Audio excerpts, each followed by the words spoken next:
Hi friends, అందరికీ good morning అండి. అందరు ఎలా ఉన్నారు? బాగున్నారా? నేను కూడా బాగున్నానండి. నిన్న సండే వ్లాగ్ అండి ఇది. నిన్నైతే ఫిష్ కర్రీ చేస్తున్నానని షార్ట్ వీడియో పోస్ట్ చేశాను కదండి. ఇది దానికి సంబంధించిన వీడియో అన్నమాట. మంచి చేపలు అయితే తీసుకొచ్చారండి మా వారు. అటు పేరు అయితే తెలియదు కానీ చాలా ఫ్రెష్గా ఉన్నాయన్నమాట. నీట్గా అక్కడే చేసేసి మార్కెట్లో నుంచి తెచ్చారు. నేనైతే ఇప్పుడు దాని కర్రీ ప్రిపేర్ చేస్తున్నాను అనమాట. ముందుగా అయితే కళాయి పెట్టుకోవాలి. కళాయి పెట్టుకున్నాక వేడైనాక ఆయిల్ వేసుకోవాలి.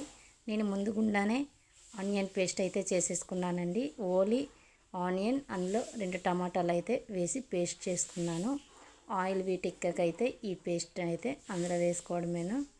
దీన్ని అయితే బాగా ఫ్రై చేసుకోవాలండి.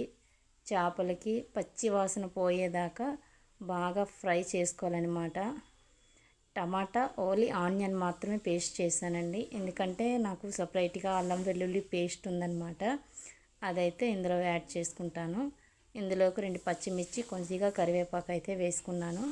ఇది బాగా ఫ్రై అవ్వాలని చెప్పేసి వేరంగా సాల్ట్ అయితే వేసేస్తున్నాను. ముందేను రుచికి సరిపడా సాల్ట్ అయితే ముందే యాడ్ చేసుకుంటున్నాను. ఎందుకంటే మనకి ఫ్రై వేరంగా అవుతుంది. ఈ జ్యూస్ అంతా దగ్గరగా అయితే పచ్చివాసన అనేది పోతుందనమాట. ఇప్పుడైతే అల్లం వెల్లుల్లి పేస్ట్ అయితే యాడ్ చేసేస్తున్నాను. అల్లం వెల్లుల్లి పేస్ట్ బాగా అందులో మిక్స్ చేసేయాలి. బాగా కలుపుకుంటూ ఉండాలన్నమాట. ఇందులోనే ఇప్పుడు మనం ఫ్రెష్గా తెచ్చిపెట్టుకున్నాం కదా చేపలు అయితే నేను బాగా కడిగేసుకున్నాను అనమాట. ఒక 2 సార్లు అయితే వాష్ చేసేసాను. ఎంత కడిగి తెచ్చినా సరే మనం ఇంటికి తెచ్చుకునేటప్పుడు బాగా కడిగి పెట్టుకోవాలి. ఈలోకైతే నేను చింతపండు కూడా కొద్దిగా పులుపు కోసం అయితే నానబెట్టేసుకున్నాను అనమాట. ఈలోగా ఇందులోనే కొద్దిగా పసుపు, కారం, మసాలా అన్నీ ఈ ఫ్రైలోనే వేసేస్తానమాట.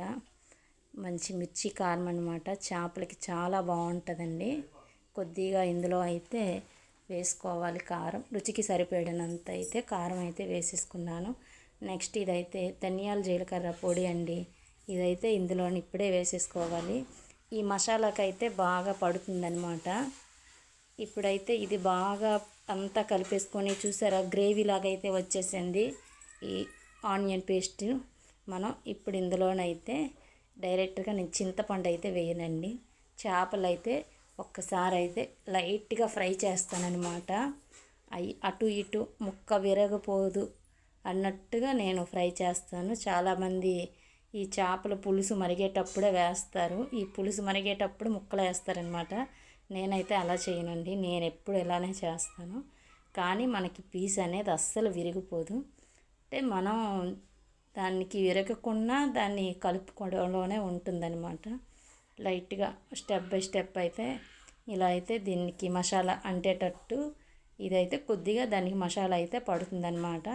మనమైతే ఈలోగా చింతపండు గుజ్జు అయితే తీసేసుకుందాం. అందులోకి ఒక గంట ముందు నానబడితే చింతపండు గుజ్జు అనేది చిక్కగా వస్తుందన్నమాట. మనకి బాగుంటుంది కూడా పులుపు. ఇందులో అయితే వేసేసుకుందాము.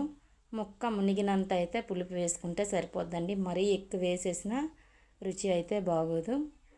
మరొకసారి అయితే దాన్ని బాగా కలుపుకొని మరి అందులోనే కొంచెం వాటర్ అయితే వేసుకొని వేసేసుకుందాం అందులో నేను.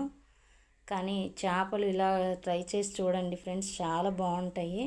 ఎందుకంటే ముక్క విరిగిపోద్దని మీరేం టెన్షన్ పడవసరం లేదు. ఫైనల్గా అయితే ఈ మిక్సీ జార్ కూడా ఈ మసాలా నీరు కూడా వేసేస్తున్నాను అనమాట.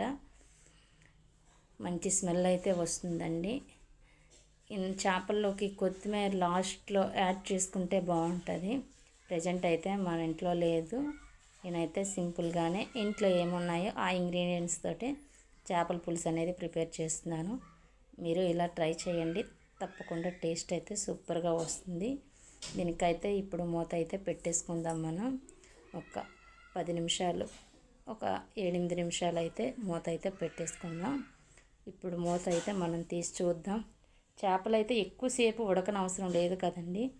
జస్ట్ ఆ పులుసు ఇలా మరుగుతున్నట్టులాగే మనకైతే చేపలు అయితే బాగా ఉడికిపోయినట్టు అనమాట. చూసారా ముక్క అస్సలు ఎక్కడా విరగలేదండి. మంచి స్మెల్ కూడా బాగుందన్నమాట. మనమైతే ఫైనల్గా ఫిష్ మసాలా అయితే యాడ్ చేసుకుందామండి. కంపల్సరీ ఫిష్ మసాలా అయితే యాడ్ చేసుకోవాలి. టేస్ట్ అయితే చాలా బాగుంటుంది ఫిష్ మసాలా వేస్తే. ఫైనల్గా మనమైతే ఇందులో అన్నీ సరిపోయా లేదో ఇప్పుడే లాస్ట్లోనే చూసుకోవాలండి.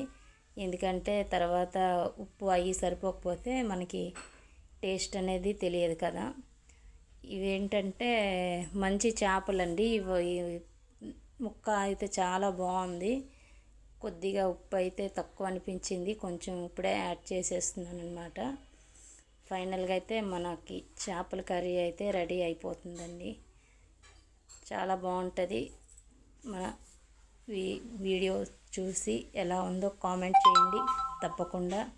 ఫిష్ కర్రీ అయితే చాలా బాగుంటుంది. ఓకేనా ఫ్రెండ్స్, మీరు కూడా అలానే చేస్తే కామెంట్ చేయండి. మన ఛానల్ని సబ్స్క్రైబ్ చేసుకోండి. వీడియో నచ్చి లైక్